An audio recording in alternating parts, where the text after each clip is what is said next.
Hello, I'm Tamara, and today we are going to make a pillow using one piece of cloth, as well as adding this adorable flange to the outer edge. This is an awesome tutorial for smaller pillows, so let's jump into the tutorial, and as always, please hit that subscribe button if you are interested in beginner sewing tutorials. I have new videos and they come out every Friday. This method works best if you are working with a small pillow, because the width of most fabrics comes at 42 inches in width.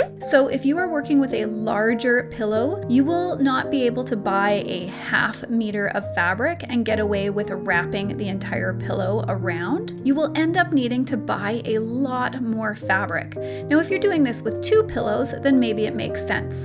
But for now, I'm just going to show you with this small pillow here. My small pillow is 14 inches by 14 inches. So what you will do is you will take your 14 inches by 14 inches. This time I added an inch to account for my seam allowance, which equaled 15 inches by 15 inches. And you will add that number together. So 15 plus 15 equals 30 inches. And then I added an extra 8 inches to that so that my fabric will fold over itself when it's wrapped around the pillow. That brings me to 38 inches by 15 inches. Now, if you want to do that cute little edging that I have there, you will add an extra inch to the width and to the length.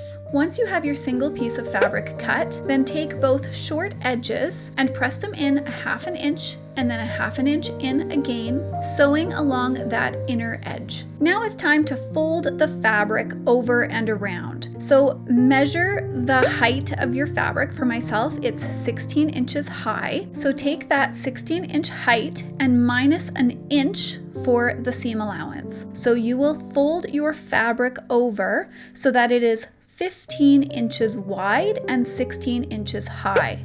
Then you can sew a ½ inch seam allowance along both raw edges, finishing your pillow.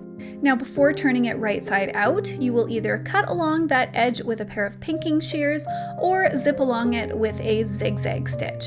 Once you've done that, then turn it right side out, pressing those points out gently, bring it to your iron and press all 4 edges nice and crisp.